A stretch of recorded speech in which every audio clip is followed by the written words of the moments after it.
Olá, gente! Sejam bem-vindos à nossa EBD Online. Eu sou a Cristiane. Aqui está a nossa EBD da Primeira Igreja Batista em Petrolina e para mim é um prazer continuar com a minha turma dos novos convertidos. Nós estamos aí numa jornada caminhando e estudando sobre a vida de Jesus. Nós estamos num curso que são dividido em 8 partes. E nós estamos agora na penúltima parte aí, já está encerrando o nosso curso e hoje nós vamos estudar sobre a última semana do Ministério de Jesus aqui na Terra. Vamos comigo, e aí, tá preparado?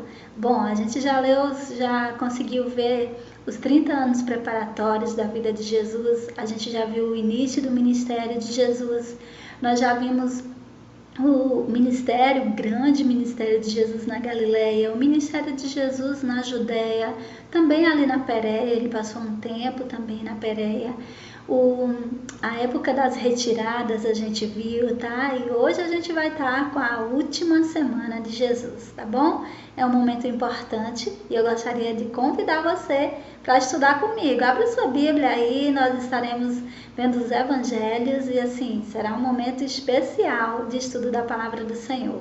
Bom, gente, nesse momento que nós estaremos vendo a última semana de Jesus, do ministério de Jesus aqui na Terra, eu escolhi 9 acontecimentos, tá? E a gente vai rapidinho passar por cada um deles.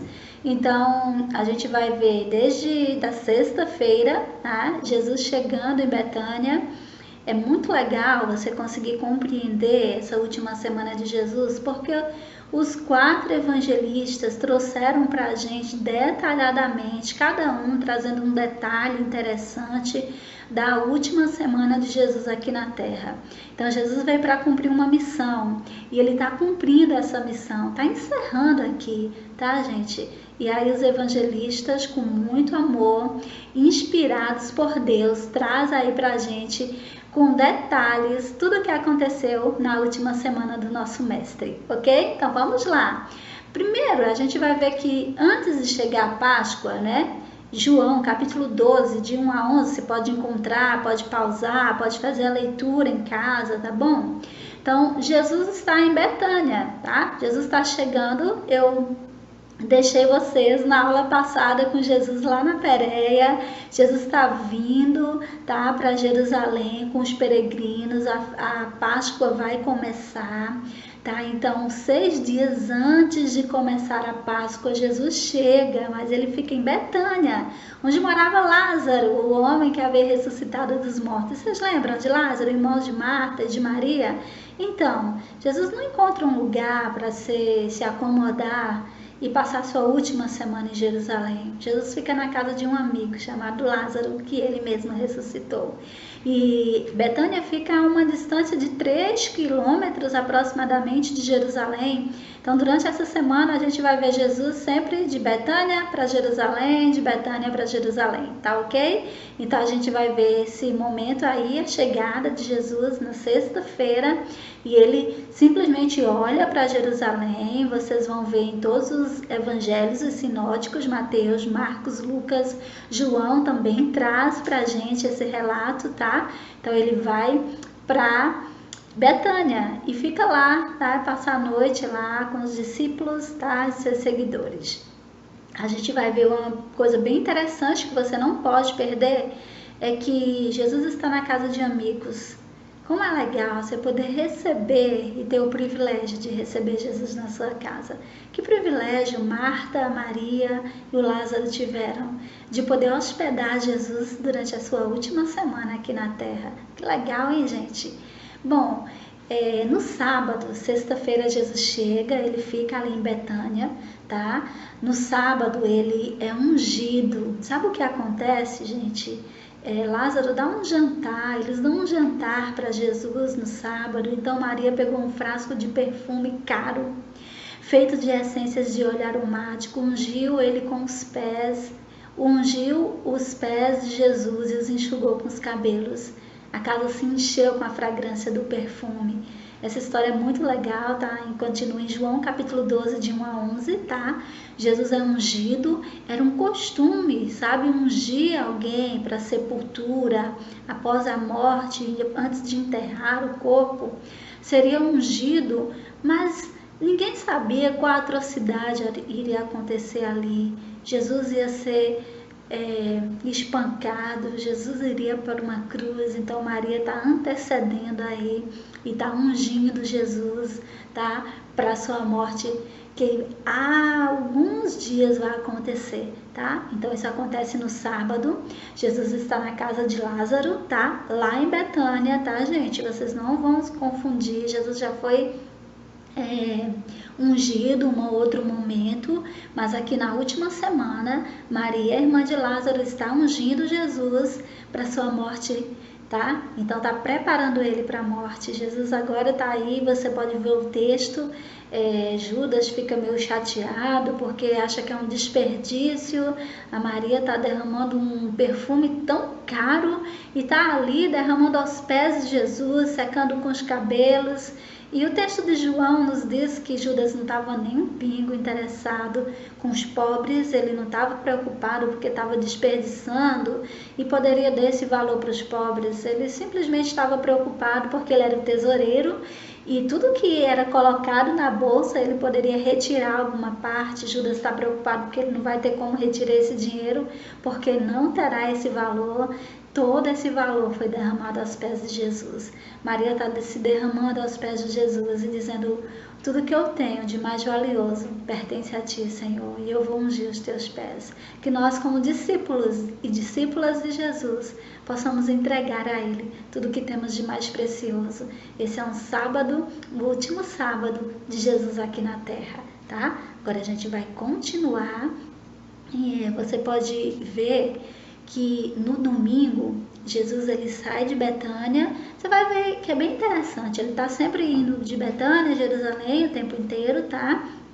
No domingo nós temos a entrada triunfal, tomou os ramos de palmeiras e saiu ao seu encontro, gritando: Hosana, bendito é o que vem em nome do Senhor, bendito é o Rei de Israel. João 12, de 12 a 19, você também vai poder ver nos outros evangelhos, tá? Depois eu vou colocar aí nossas referências para que você possa ler nos 4 evangelhos a entrada triunfal de Jesus. Os 4 evangelistas trazem para a gente, isso é interessante, tá? E é muito interessante a gente saber que Jesus agora está sendo ungido como um rei. Não um rei terreno, não um rei que traria liberdade às pessoas do Império Romano apenas, mas um rei que libertaria a humanidade da morte e que livraria a humanidade de todo o seu pecado. É um rei totalmente diferente do que as pessoas estavam esperando ali. Agora, Jesus está, esses ramos de palmeira simbolizavam para os judeus vitória. Eles estão dizendo: olha, nós não temos o rei Herodes, nós temos um rei, um novo rei que surgiu, o nome dele é Jesus. E ali eles estão honrando a Jesus, e Jesus entra em Jerusalém fazendo todo aquele barulho, e todas as pessoas estão vendo, olha, iniciou agora a semana, tá? Vai iniciar a Páscoa, a turma está chegando, Jerusalém está lotado de gente, porque todas as pessoas vêm para Jerusalém, é uma festa anual, então todo mundo quer ir para a festa da Páscoa. Então, gente, nesse dia fizeram um barulho só, glorificando ao Messias, ao Rei dos Judeus, tá? Então nós temos aí um domingo especial, onde Jesus está entrando em Jerusalém, tá? É muito interessante, a gente vê que é um momento bem planejado por Jesus. Jesus pede para que 2 discípulos vão até a cidade, e lá eles vão encontrar um jumentinho que nunca tinha sido montado, tá? E aí eles vão trazer, e o dono vai perguntar: por que vocês estão desamarrando, levando esse jumentinho? E eles vão responder: o mestre precisa dele. E eles simplesmente libera esse animal e Jesus entra ali num jumentinho que nunca foi montado, está se cumprindo as escrituras, tá? Gente, tudo que está acontecendo aqui, os profetas há séculos atrás já haviam anunciado, tá? Então Jesus está aqui sendo o cumprimento de todas as profecias. E a gente vai agora para a segunda-feira. Na segunda-feira, o que aconteceu na segunda-feira? Segunda-feira, quando voltaram a Jerusalém, eles saíram de Betânia, tá? Jesus entrou no templo e começou a expulsar os que compravam e vendiam animais para os sacrifícios. Derrubou as mesas dos cambistas e as cadeiras dos que vendiam pombas. Jesus está fazendo agora a segunda purificação do templo. A gente vai ver Jesus fazendo uma purificação do templo lá em João capítulo 2, no início do seu ministério, tá? E aqui agora nós temos a segunda purificação do templo no finalzinho do ministério de Jesus, na última semana do seu ministério aqui na terra. E todas as pessoas iam para Jerusalém, levavam e compravam seus animais ali para sacrificar, para dar em sacrifício a Deus. E ali, gente, tem tanta gente ali ganhando um dinheiro muito além do que deveriam ganhar, fazendo da casa do Senhor um covil de ladrões mesmo, sabe? E Jesus fica muito triste com essa situação, então ele purifica o templo. Essa será chamada casa de oração, tá? E aí a turma começa a ficar mais chateada, porque com que autoridade Jesus está fazendo tudo isso? Uma autoridade divina, tá? É uma autoridade divina, nenhum homem conseguiria fazer o que Jesus fez. Purificar o templo era um sinal que Jesus era divino e não simplesmente humano, tá? Está em Marcos capítulo 11, 15 até o 19. Lê esse texto, tá? Dá uma paradinha, para aí em casa, abre sua Bíblia, vamos junto comigo estudar a última semana de Jesus aqui na Terra. Segunda-feira está passando, tá? Ele faz a purificação do templo e aí a gente vem para terça-feira. Terça-feira é um dia muito cheio na vida de Jesus, porque é um dia onde ele vai estar cheio de confrontos, né, com os fariseus, todos os fariseus, os mestres da lei, os líderes religiosos. Eles querem simplesmente pegar Jesus em algum erro. Vamos ver se de fato ele é o Filho de Deus. E aí eles querem testar Jesus com várias e várias perguntas, tá bom? Marcos capítulo 11, capítulo 12, você pode ler os textos em casa e você vai ver como Jesus foi confrontado durante essa terça-feira. Ele estava no templo, tá? Muita gente ali no templo, muitos peregrinos, tá? Que ao ouvir Jesus ficavam, sabe, dizendo, puxa, ele de fato é o Filho de Deus. Os líderes religiosos com muita raiva de Jesus, porque tudo que ele respondia com tanta sabedoria vinda do alto, que não tinha condição de nenhum judeu ali conseguir entender ou simplesmente julgar que Jesus estava dando uma resposta errônea. Ele estava certo em tudo que ele falava. E a gente vai ver, alguém lhe perguntou, Senhor, esse texto que a gente acabou de colocar aqui, me perdoem, gente, foi o texto da aula passada, tá? Eu acabei não tirando daqui, então não é esse texto que a gente vai usar. Eu gostaria que você abrisse sua Bíblia, tá? Aí em Marcos capítulo 11, versículo 27 a 33. Eu vou estar abrindo minha Bíblia aqui e vou ler junto com você, porque não é esse texto que tá aí, tá? A gente vai ler juntinho aqui na nossa Bíblia, tá bom? Então lê comigo aí, por favor. Não lê o texto que está na nossa tela, você vai ler o texto que está na referência, Marcos 11, 27 a 33, e você vai pegar o Marcos capítulo 12 também, tá bom? Então, no Marcos 11, 27, Marcos vai estar falando assim, gostaria que você pudesse acompanhar comigo. Mais uma vez, voltaram a Jerusalém. Enquanto Jesus passava pelo templo, os principais sacerdotes, os mestres da lei e os líderes do povo vieram até ele e perguntaram, com que autoridade você faz essas coisas? Quem lhe deu esse direito de fazer essas coisas?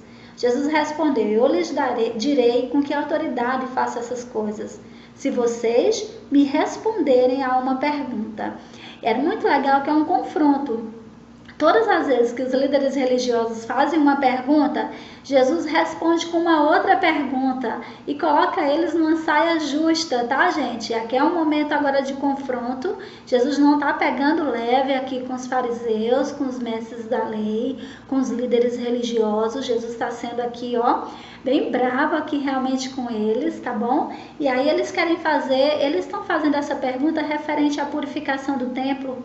Com que autoridade Jesus tem feito isso? Sabe? Me diga aí, Jesus, que autoridade, sabe, o Senhor tem para purificar o templo? E Jesus vai responder, olha, eu vou responder se vocês me responderem essa pergunta. Vamos ver qual foi a pergunta que Jesus faz aos discípulos? E aí a gente está em Marcos, tá? Capítulo 11, versículo 30. E aí o 29 ele diz, Jesus respondeu, eu lhes direi com que autoridade faço essas coisas se vocês responderem essa pergunta. Versículo 30, a autoridade de João para batizar vinha do céu ou era humana?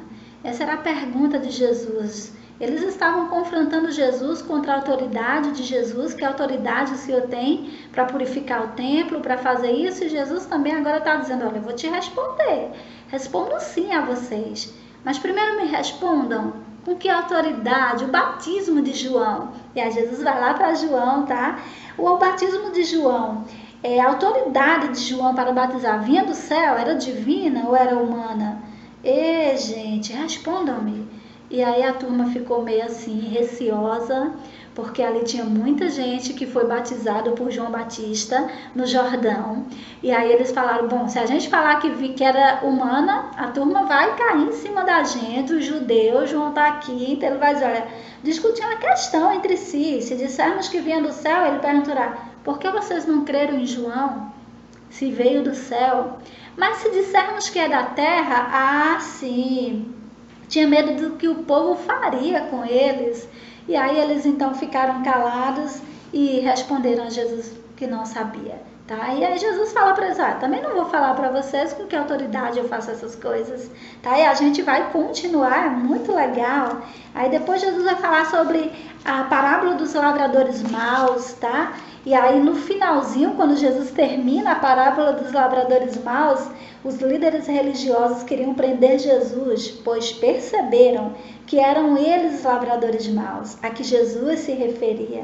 No entanto, por medo da multidão, deixaram-no e foram embora. Gente, aí a gente vai ver agora Jesus contando algumas parábolas, a carapuça caindo para os líderes religiosos.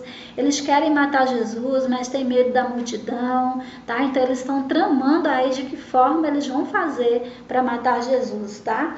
Então depois a gente vai ver, ainda em Marcos capítulo 9, capítulo 12, tá? A discussão sobre a ressurreição dos mortos, tá? E aí eles vão perguntar, na verdade, eu não tenho como ler para você toda a história aqui, tá bom? Mas ele vai contar de uma mulher que casou com o irmão, aí com o esposo morreu, aí ele casa com o irmão morre, e no final de quem essa mulher pertencerá, e aí ele vai falar sobre a ressurreição dos mortos, e aí ele só encerra dizendo, Jesus respondeu, o erro de vocês está em não conhecerem as Escrituras, nem o poder de Deus.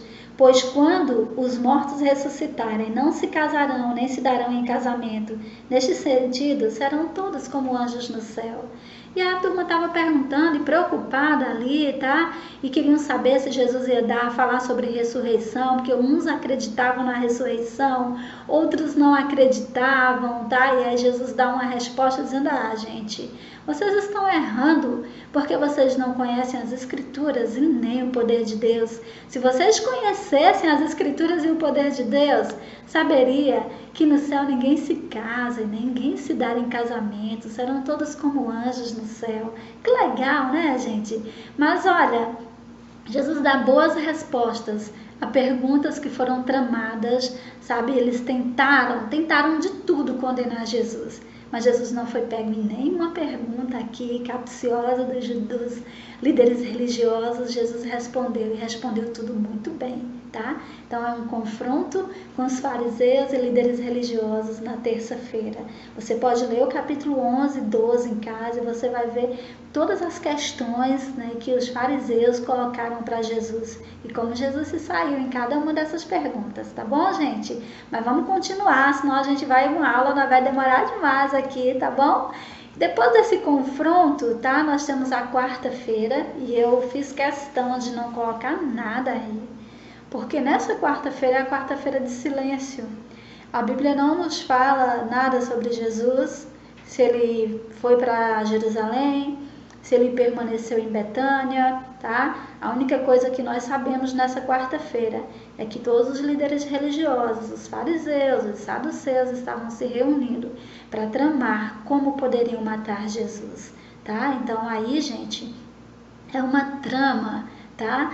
O nosso Deus veio, né, e se encarnou, se tornou homem para morrer por mim e por você.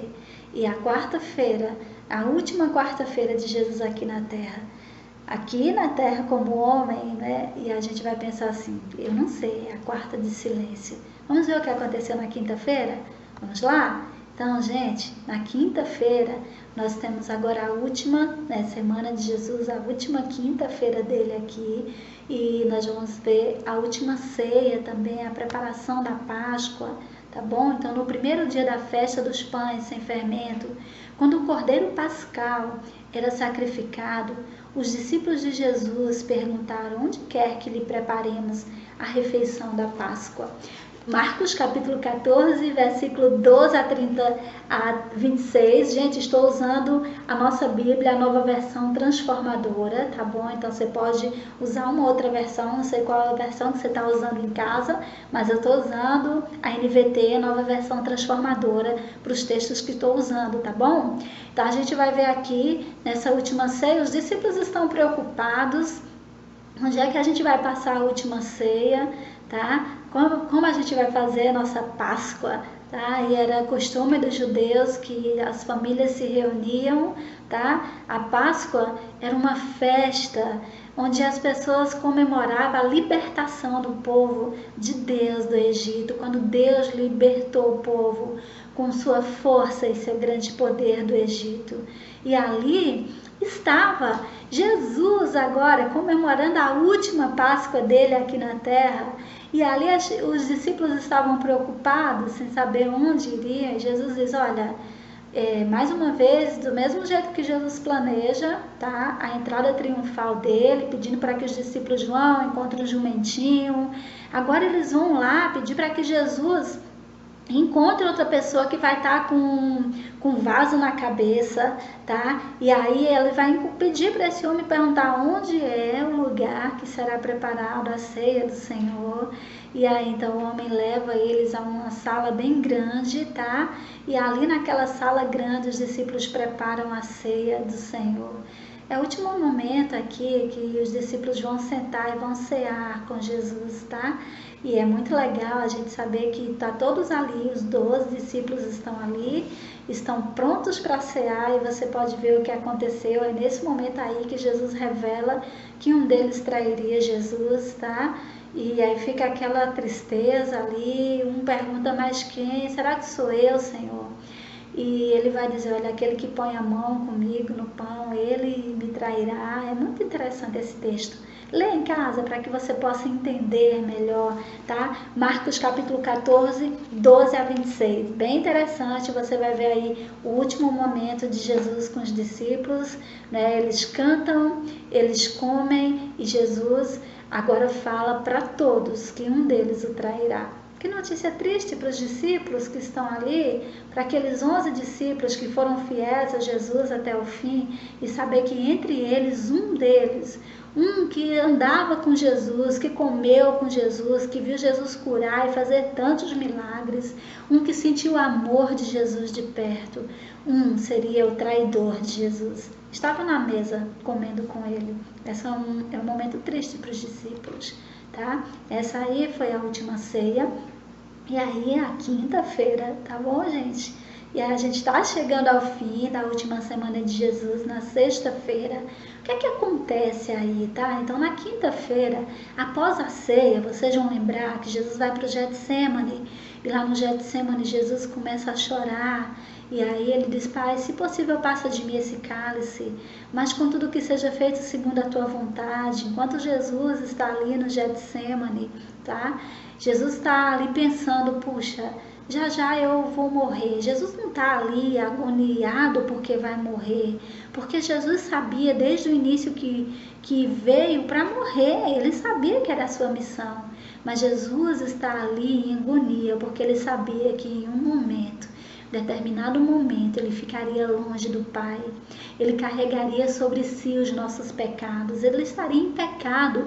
Um homem que nunca pecou se tornaria um pecador por causa de mim e de você. E isso trouxe aquela agonia desesperada de Jesus ali no Getsemane.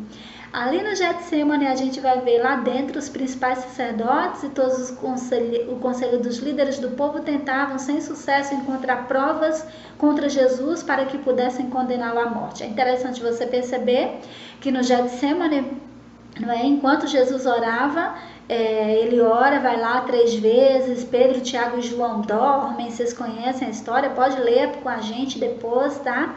E aí o que acontece é que quando Jesus termina de orar, ele diz: olha, basta, né? O traidor já chegou.